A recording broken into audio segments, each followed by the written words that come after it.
RKO decided to put their two big stars, Ginger and Katharine, into a movie together, Stage Door, in roles that resemble their true careers. This is the only time they starred together, and in retrospect, it was a stroke of genius. It is a very good movie, critically acclaimed, and nominated for Best Picture, Best Director, and Best Supporting Actress. I rank this movie, and Ginger's performance, among the very best of her career. And Katharine Hepburn is great in her role. It has a great supporting cast, and the script is very good. Some movies do not have much in the way of interesting backstories. This one makes up for them, with so much going on behind the scenes. Covered in the movie review video. Ginger had performed a drunken role once before, in Hat Check Girl, but that is the Missing Ginger movie, unavailable to the public except for at the Museum of Modern Art in New York City.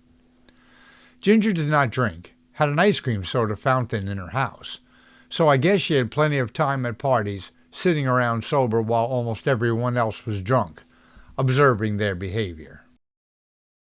Ginger is a tenant at the Footlight Club, a boarding house for aspiring young actresses. We gather right away that her ex-roommate, Gail Patrick, is a mistress to some powerful man, and they insult each other back and forth over the situation. If you were a little more considerate of your elders, maybe Mr. Powell would send his car for you someday. I can hardly wait. Of course, he would probably take one look at you and send you right back again, but then you have to expect that. Who's that, sir?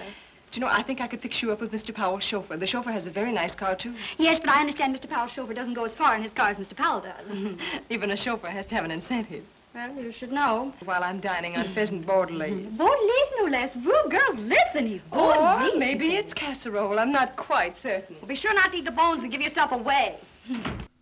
Katharine is Ginger's new roommate, and is an odd new tenant in this cheap, low-class living accommodations. A wealthy girl with fancy clothing and mannerisms.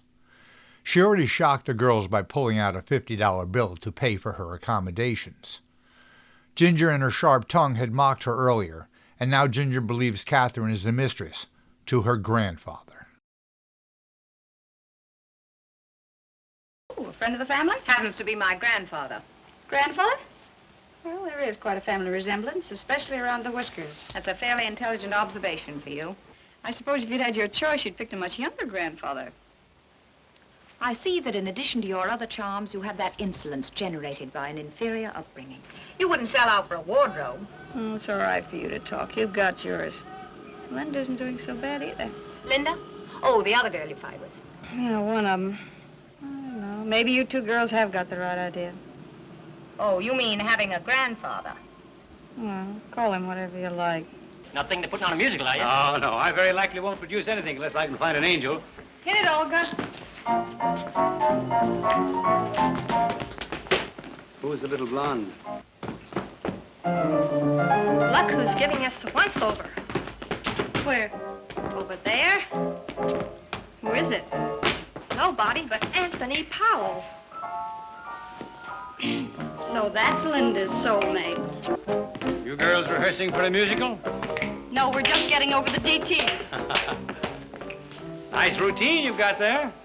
I hear yours isn't so bad either. Well, we haven't come to the best part of it yet. She needs a good bawling out. Oh, Don't start that again. start what? Well, we were rehearsing our routine today, and who should walk up to us but Tony Powell? So what? Not the great Anthony Powell. And she runs out on him like he was a bed of poison ivy. I didn't like the way he looked at me. She'll be glad he looked at you at all. Yeah. Only makes you feel like you ought to run home and put on a tin overcoat. Oh, it's just a little trinket my Aunt Susan sent over.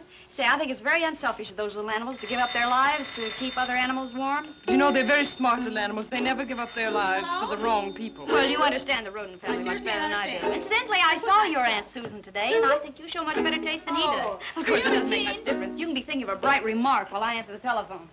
Mr. Berger? At the Club Grotto. Where? When?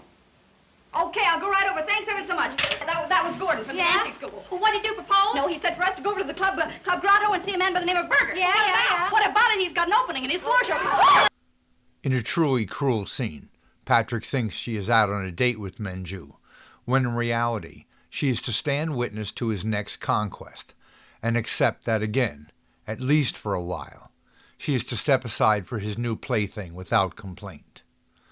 What makes it worse for her is the new plaything is Ginger. I want to slap that smirk off his face as he seems to enjoy her humiliation. Let's get out of here. I'm bored to death. Well, why not relax? There are a couple of new numbers I'd like to see. Oh, are you getting interested in new numbers?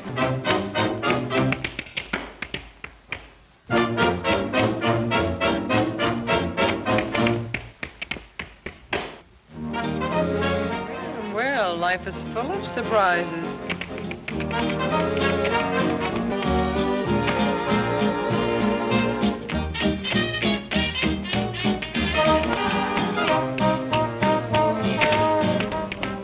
Wonder where they are. Just a lot of riffraff they pick up around town.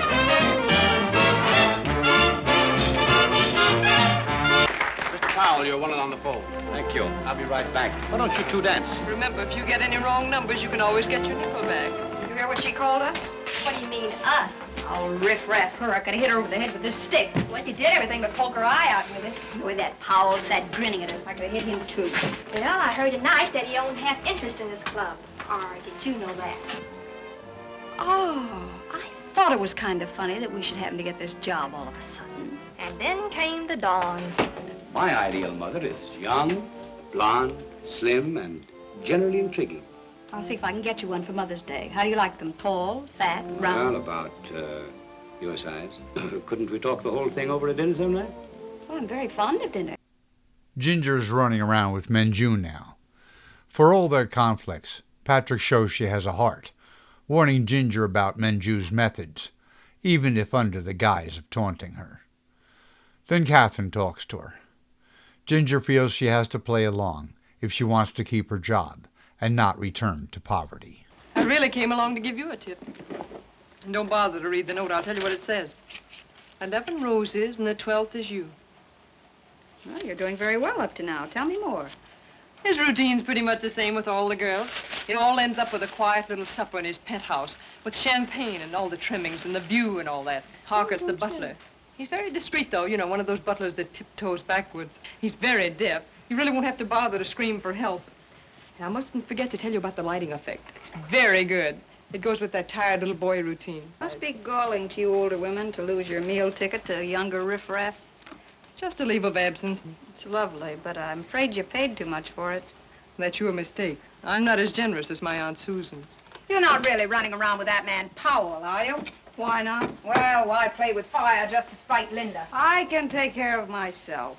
Besides, if I don't go out with him, I'll probably lose my job, and so will Ann, and I'll be right back where I started from. Oh, now that's a rather lame excuse. You got along somehow before, didn't you? I'm sick of getting along somehow. Why don't you stick to your ideals? They're rather crude, but they're all right. You should talk. For heaven's sakes, don't bring up that grandfather thing again. Anything but that. Besides, it's none of your business. It's one thing to borrow a friend's friend. It's another thing to hold him, if you know what I mean. The night finally arrives, where Menju will promise anything to have his way with Ginger. Regardless of Ginger's tough girl act, she's young, naive, and nervous, and has been warned, and in her nervous condition deals with the situation by getting totally drunk. Do you have suppers like this all the time? Well, practically all the time. Why? Just wondered. Wish I'd been born lucky instead of beautiful and hungry. Well, you can't have everything. You are beautiful. I'm the lucky one.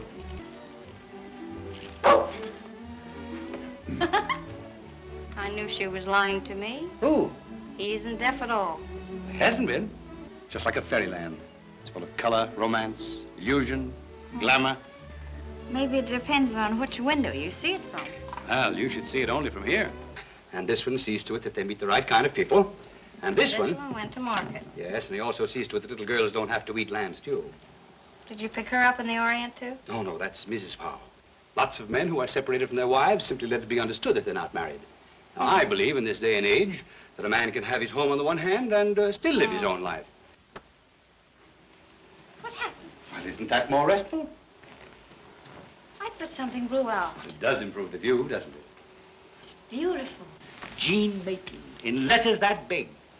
That big. All right, that big. It's got to be big enough to keep people away. It'll be big enough. I'll mold you into the greatest dancer that Broadway has ever known. I'll be Pygmalion.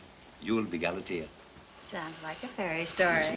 Oh, I know at the office I'm Gruff Anthony Powell, theatrical producer. That's a pose. Here with you, I'm just a tired little boy with a dream. Pygmalion was a sculptor who carved the statue of a woman out of marble. And his love was so deep and tender and true that it warmed the statue into life. And they lived happily ever afterwards. Did they get married? No, I don't think people got married in those days. I think that's terrible. What's terrible? He didn't get married. I know, but look at all the trouble he went He to. didn't go to any trouble. You're just getting hysterical. And besides, he had a wife and son and couldn't get married anyway. Harcourt. I should have thought it was something to her. He can't do that to her. No, you bet he can't. You bet. Well, why don't you do something about Listen, I'll have my lawyer straighten the whole thing out. it? What thing? Whatever there is to be straightened out, Harcourt will see you to your car. That's a good girl. You're wonderful. That's right. You're wonderful, and I'm wonderful, and Harcourt's wonderful. The whole thing is wonderful. And house on Park Avenue, way in the midst of the sky. It certainly seems rather high. It certainly is rather high. You seem to be rather high yourself. The view was wonderful. The supper was wonderful. Do you know your own name? It's going to be in letters that big. No, that big. He's going to divorce his wife and marry Galatea. And who's Galatea? She's a statue. She should never have got married in the first place. But it's going to be wonderful. Yes, I'm sure that everything's going to be very wonderful. And you're And wonderful. I'm wonderful, too. You Now, are come on, very let me help you wonderful. take off your things. Well, we're all going to go to the wedding. Hey, you're going to be there, too. I'll be there. And I feel terrible. But isn't it wonderful? And tomorrow you're going to have a wonderful hangover, and that won't be so wonderful. Wonderful, it's wonderful, it's wonderful. Is Mr. Powell's car calling for you at the grotto tonight? Mr. Powell's car calls for me every night. I was just wondering. I saw Mr. Powell at the Colony Bar this afternoon with another young lady. However, you've done much better than I expected. I didn't think you'd last this long. Is Madame certain she hasn't been seeing things? Madame is quite certain. But you'll probably get a note later saying he's been detained on business. When Mr. Powell doesn't send his car, he always sends a note. He's quite courteous that way. That's the character I want you to play, is broken heart. Her husband's about to leave her. Are you sure that you brought me here to discuss the play? Well, you want to be a star, don't you? Mm-hmm. Under the proper circumstances. Why don't you sit back on the couch? You'll be more comfortable. In big letters, but it's got to be a good size sign. I'm used to that. So's Jean Maitland. What's she got to Are do you with in it? love with her? No. I thought so. She's just a little girl in whom I took an interest. Oh. As a matter of fact, she's becoming more or less of a pest. Mm-hmm. Say, do you ever stop asking questions? I'd just like to know why. You don't have to know anything. I'll do the talking. Now, whether you were acting in my office or no, you did show fire and emotion, and that's what I need in this part. Well, how did you get up here? Have you got a woman in this apartment? Who wants to know? Who has a better right? Now, see here, I'm in a very bad humor. You get downstairs the way you got up. How can you shout at me after all you promised last night? Huh? So it's you. Hello. Say, what is this? That's what I'm asking. Mr. Powell was just telling me the plot of a play. Tony, darling, control yourself. Don't Tony darling me. Now, you come on. Get up out of there. Oh, you needn't get any manager. I thought I was in love with you, but I see my mistake now. I only went out with you in the first place to spite Linda.